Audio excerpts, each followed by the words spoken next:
The 17 News at Sunrise podcast is brought to you by Clinica Sierra Vista.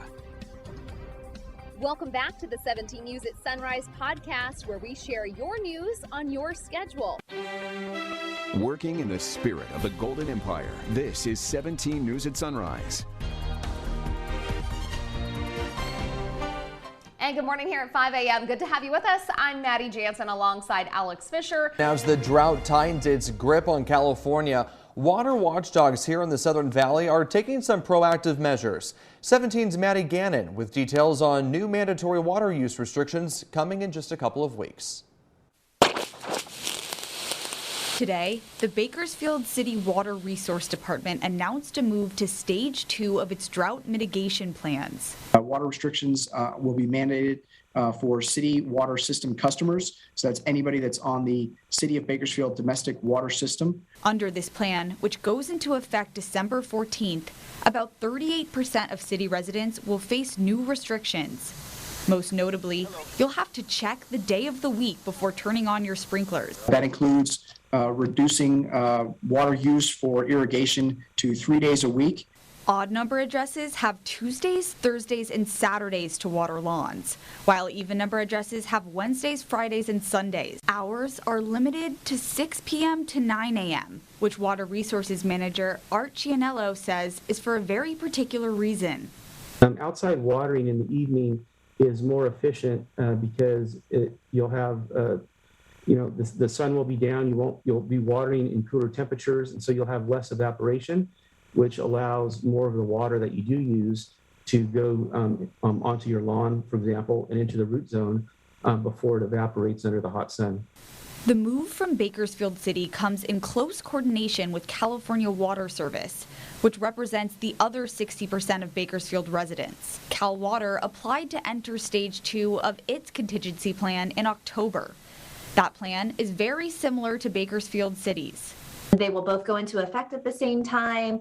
We want to align as much as we can and really just have a coordinated effort just to help our Bakersfield residents and businesses do everything they can to save more water every day. And that was Maddie Gannon reporting. Now to pedestrian safety in Kern County, with a 7-year-old boy from Bakersfield in the hospital fighting for his life after being struck by a vehicle in East Bakersfield. It happened this morning, yesterday morning, around 8 on Niles Street at the intersection with Catalpa Way.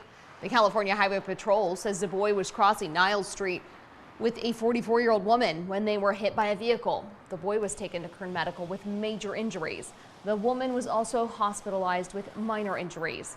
CHP says the 35-year-old woman driving the vehicle stayed at the scene and was cooperative with investigators and told them she didn't see the pedestrians. Alcohol and drugs were determined not to be factors in this case. And one person is dead and another in the hospital after a crash yesterday morning on Taft Highway. It happened just after 7:30. CHP says a driver pulling onto Taft Highway from Buena Vista Road failed to yield to oncoming traffic and was hit on the driver's side by another car. The force of the crash pushed both vehicles into a nearby orchard.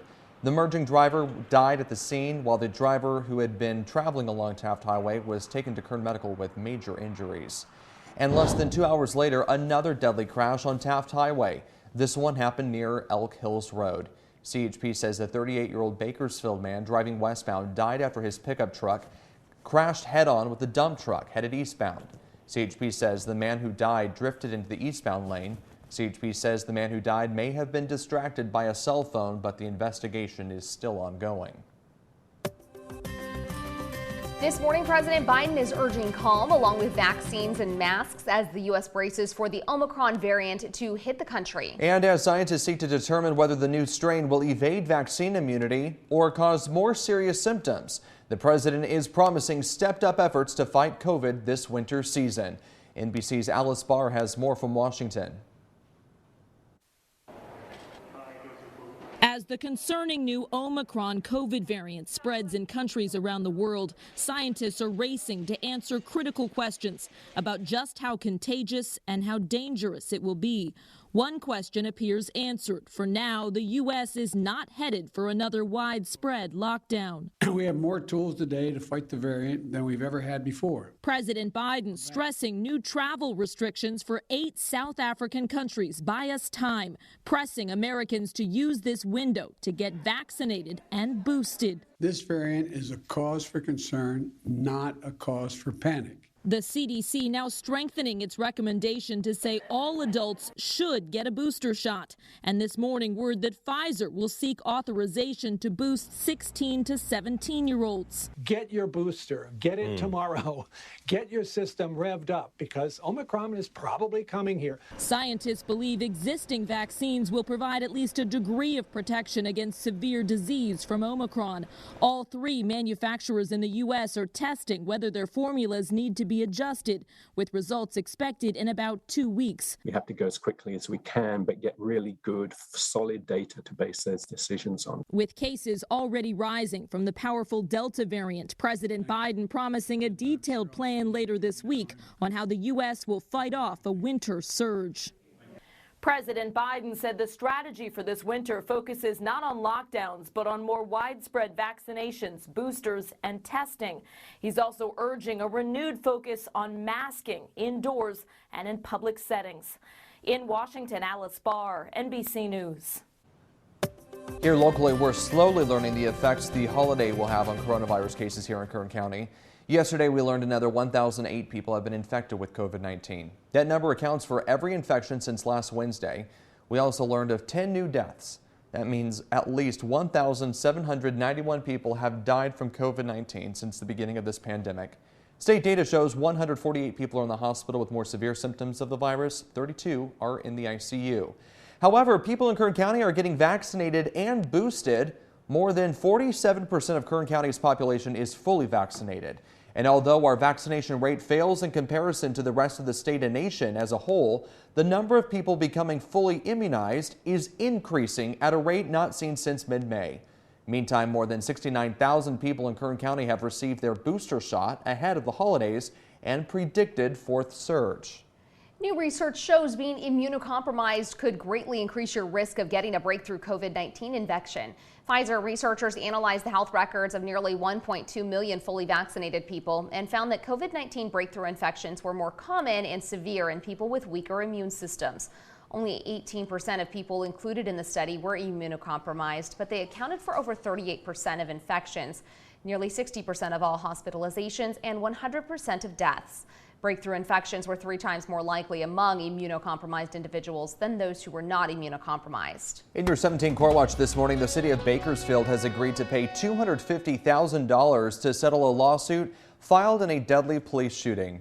Michael Dozier was shot and killed by police in 2014 during a confrontation at a gas station.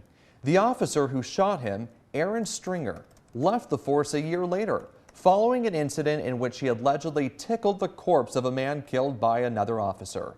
Dozier's mother sued the city, but a jury found Stringer did not use excessive force or act negligently. The lawsuit was taken to an appeals court which overturned the verdict, ruling the trial court erred in barring Dozier's mother from testifying about her son's history of mental illness and that Stringer should have recognized symptoms of his illness during their encounter. The U.S. Supreme Court's gearing up to hear the biggest abortion case in a generation on Wednesday. It centers on a Mississippi law that bans the procedure after 15 weeks of pregnancy. Supporters of the measure are asking the justices to end the constitutional right to abortion, and opponents worry this could be the case and the court to do it. Washington correspondent Jesse Treneur joins us with a preview.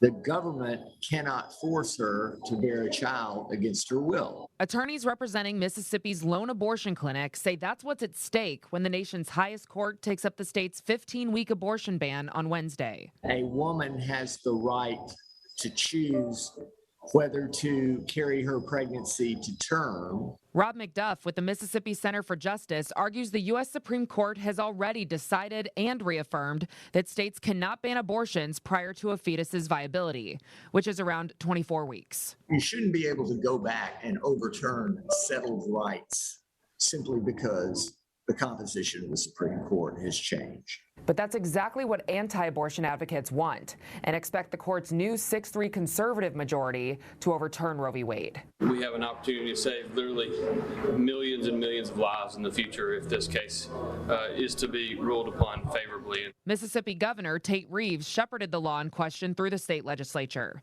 and fellow Republican governors like South Dakota's Kristi Noem support it. We actually have to go out and take actions that defend lives and save lives. The justices are not expected to rule until next summer. But if they overturn Roe, many states, including Mississippi and South Dakota, already have measures in place that would automatically ban abortion. In Washington, I'm Jesse Tenor. KGET is partnering up with Houchin Community Blood Bank this week for the 14th annual community-wide blood drive. The drive is held every year to ensure our local blood banks are full. It kicks off Wednesday from 5 a.m. to 6 p.m. right outside of our studios at 22nd and L Streets. It will run the entire month of December. All donors will also be entered to win a $1,500 gift certificate redeemable for a trip to Big Bear, as well as a $100 gas gift card and $150 Visa gift card for food and souvenirs. Working in the spirit of the Golden Empire, this is 17 News at Sunrise. The 17 News at Sunrise podcast is a production of KGET and Nexstar Media Group. For more on all of the headlines in today's show, head to kget.com.